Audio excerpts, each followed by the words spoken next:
Ini pasti berat sama mereka. Sangat. Mungkin akan butuh waktu tahunan untuk pulih.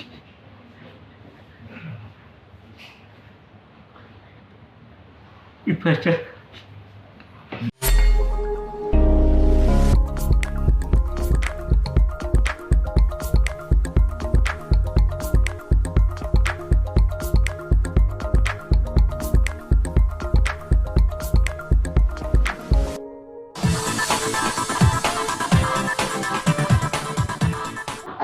Lagi marak terjadinya kecelakaan di dalam laut.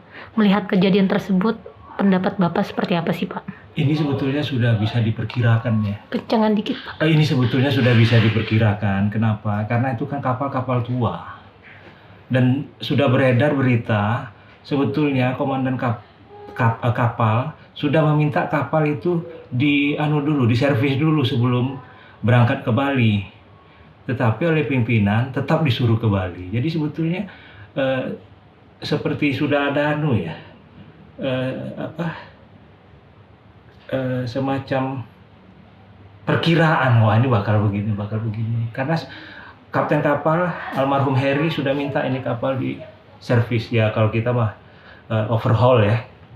Kemudian tapi nggak dilakukan, disuruh jalan. Nah di angkatan laut kan, di tentara nggak mungkin membantah, menolak perintah atasan gitu loh. Makanya tuh saya di dalam saya itu, ini seharusnya Pak Yudo mengundurkan diri gitu loh, demi mempertanggungjawabkan moralnya gitu loh.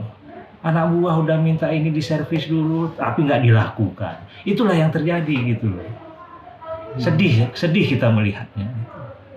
Ini kapal tua, kapal baru saja kalau kurang dirawat juga bermasalah, apalagi kapal tua. Jadi seperti itu.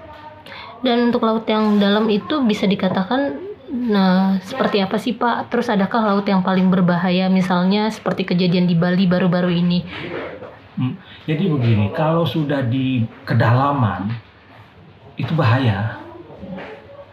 Itu kan kapal didesain untuk 500 meter kedalamannya.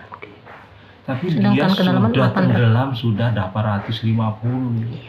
Itu kalau di media sudah di medsos maksud saya, itu sudah ada yang mengandaikan kayak kaleng minuman kosong diremuk gitu. Begitulah kapal, padahal itu kapal baja. Bayangkan kuatnya tekanan di dasar samudra itu yang membuat hal yang terburuk yang terjadi itu. Kalau untuk laut yang paling berbahaya sendiri yang Bapak ketahui selain di Bali ada di mana lagi? Jadi begini, kalau laut yang berbahaya itu orang kan biasanya gelombang ya. Gelombangnya tinggi, arusnya keras. Selat Lombok itu tuh nggak jauh dari Bali kan, Selat Lombok itu lautnya deras, arusnya deras. Itu termasuk kawasan rawan bagi kapal-kapal yang kecepatannya kurang, kemudian kondisinya sakit-sakitan gitu ya. Itu udah bahaya itu. Jadi rawan di sini sangat tergantung apa yang kita maksud rawan. Ombak tinggi, arus deras atau gimana gitu. Itu ada di kita, ada daerah-daerah seperti itu gitu. Selat Lombok itu deras sekali airnya. Kalau kita itu bisa dibawa hanyut gitu. Kita nih berenang di situ nggak kuat. Itu di Lombok ya, Pak? Selain di Lombok. Banyak misalnya di Samudra Pasifik juga ada, di Samudra Atlantik. Kalau di Samudra Atlantik itu kalau sudah musim dingin, waduh, udah berat itu. Dinginnya, makanya kan kapal-kapal yang beredar di kawasan es begitu, itu lambungnya lebih kuat dibanding kapal-kapal di daerah tropis. Kenapa? Karena kadang-kadang mereka digencet es nanti gitu loh. Itu di permukaan ya. Kalau di bawah biasanya es sudah nggak ada lagi di bawah air, di bawah laut mungkin di kedalaman 100-200 meter itu udah nggak ada es. Berarti bisa dikatakan semakin dalam gelombang pun makin besar, Pak? Tergantung. Jadi begini, gelombang itu biasanya di atas yang begini. Kalau arus itu yang begini dia. Jadi arus itu biasanya ada juga di tengah. di tengah. Jadi kita masuk ke air laut, kita ke bawah. Itu yang membawa kita tuh namanya arus. Kalau yang di gelombang tuh tadi yang menaik turunkan kapal tuh gelombang. Nah, kalau sudah di dasar di lantainya laut gitu, itu biasanya tenang. 850 atau 1000 meter sekalipun di dasarnya udah tenang. Karena yang ada arus tadi itu di tengah sampai ke atas permukaan. Kapal selam sendiri untuk kedalamannya Oh, gitu. ada. Kapal itu sudah diatur. Itu kan Nanggala itu kan 500 maksimal. Jadi dia maksimal 500, idealnya di bawah 500, 300, 200 gitu. Kalau di atas di kedalaman ideal itu mekanisme penyelamatan bisa jalan gitu. Tapi untuk kapal-kapal selam sendiri memang batas maksimalnya di 500 atau memang ada yang sampai 800? Ada, tergantung pabrikan, tergantung besar kapal. Ini kan kapal kecil ya. Kalau kapal-kapal nuklir Amerika, kapal selam nuklir Amerika, Rusia, Inggris, Perancis, mereka bisa mungkin lebih dalam dibanding 500, katakanlah 600 atau 700. Tapi tidak ada yang bisa beroperasi kapal selam itu, kalau menurut saya ya, 1000 itu udah luar biasa itu. Hanya ikan paus yang bisa mencapai kedalaman itu, karena memang diciptakan Tuhan ya. Ikan paus raksasa ya, dia tidurnya mungkin di dasar samudra, nggak jadi masalah. Tapi kalau untuk penyelam profesional sendiri, untuk batas menyelam itu biasanya di batas berapa meter? Wah, kalau penyelam lebih ringkih lagi. Itu kan yang masuk ke bawah itu kan kemarin robot itu. Iya kan kemarin sempat ada simulasi seperti robot itu kan. Itu makanya disebut ROV, remotely operated vehicle katanya, atau vessel. Jadi yang kontrolnya itu di atas, di dalamnya itu nggak ada orang. Begitu, jadi bukan orang yang begitu rawan yang menerjunkan orang di kedalaman. Penyelam profesional sekalipun, saya yakin akan menghadapi macam-macam tantangan di laut dalam 850 itu. Kalau untuk karakter laut di perairan Indonesia ini sebenarnya seperti apa sih Pak, kalau boleh tahu? Kalau karakter laut kita itu secara umum dia tenang. Tetapi di beberapa tempat seperti yang saya sebut tadi, Selat Lombok, itu arusnya deras. Dan rata-rata kedalaman di laut kita kan juga tidak terlalu dalam ya. Kurang dari 1000. Ya katakanlah 500. Jadi desain kapal itu disesuaikan dengan dengan kondisi perairan kita. Jadi makanya ditaruh di angka 500 tadi. Itu kan pesanan kita di tahun 70-an.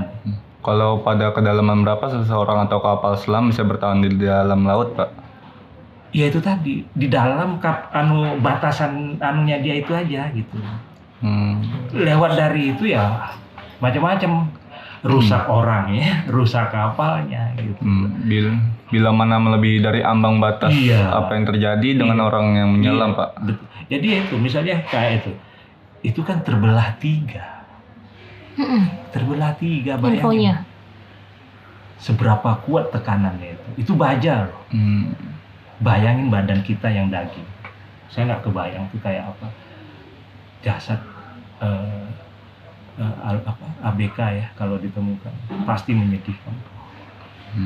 Kalau boleh tahu apa sih Pak yang dimaksud dengan palut laut? Palung laut. Palung itu jadi begini, kayak ada, ini kan permukaan laut katakanlah datar ya, datar. Nah nanti dia di sini nih habis yang datar nyemplung lah. Nah inilah yang disebut palung.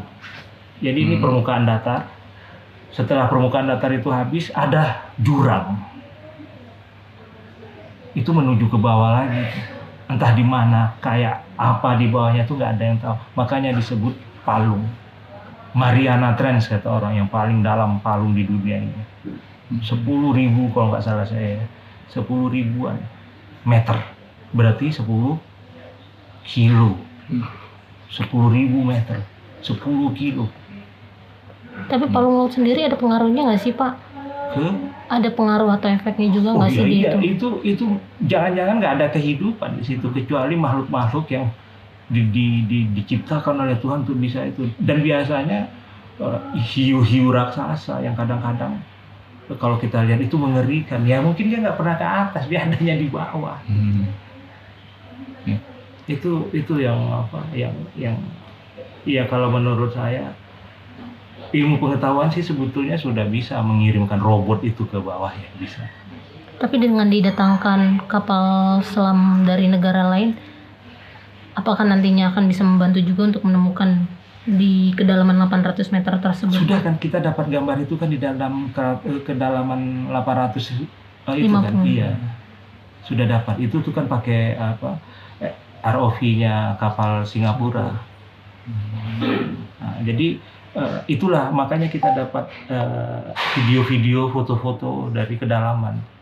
Dan pernyataan itu kapal terbelah 3 kan setelah diselami oleh robot itu kan. Jadi bisa, teknologi sudah sampai. Kedalaman disebut dengan segitiga biru, Pak. Maksudnya segitiga biru gimana ya? Yang dikabarkan banyak kapal-kapal yang hilang. Segitiga bermuda kali ya, segitiga bermuda, mohon maaf. Jadi segitiga biru. Segitiga biru itu. Malah itu tepung terigu. Aduh, maaf ya. Jadi segitiga bermuda itu dia anunya di sekitar Amerika. Jadi di daerah-daerah Karibia gitu ya. Sebetulnya misteri laut itu penuh misteri sebenarnya. Jadi nggak perlu sampai ke segitiga bermuda. Kalian masih ingat nggak kapal Nur Alia, kapal kita, kapal berbendera Indonesia, yang hilang di telan laut gara-gara dia membawa nikel. Ini kapal sampai hari ini belum ditemukan. Nur Alia hilang. 25 ABK nggak ada kabar sampai hari ini. Jadi kita ada kejadian, Junika, di Indonesia ini.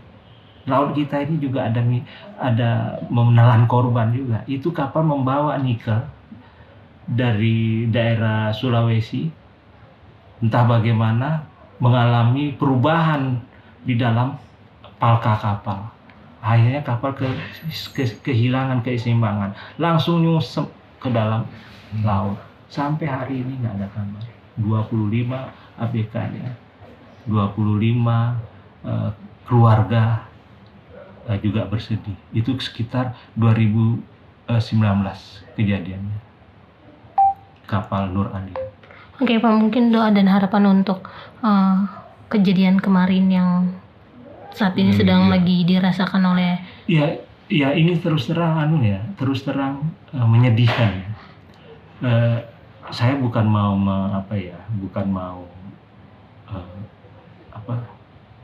saya waktu mendengar kabar mereka sudah dinyatakan meninggal, berlinang air mata saya, benar. Karena saya bisa membayangkan bagaimana kondisi mereka sebelum meninggal. Hari ini pun saya ngomong merinding bulu saya, karena begitu tragisnya apa yang dihadapi oleh awak kapal yang tidak terperikan. Kita sendiri mungkin juga nggak akan kuat. Ini orang-orang yang terlatih, sudah mengetahui bahwa resiko pekerjaan mereka akan seperti itu. Tetapi ya gitu.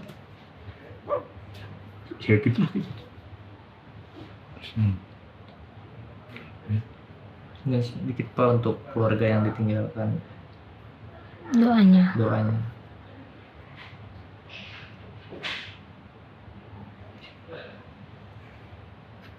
Gimana ya?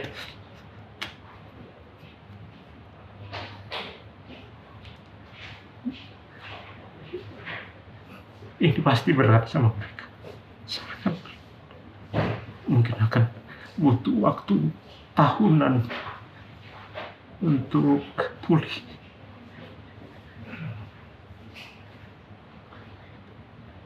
Itu aja. Terima kasih Pak.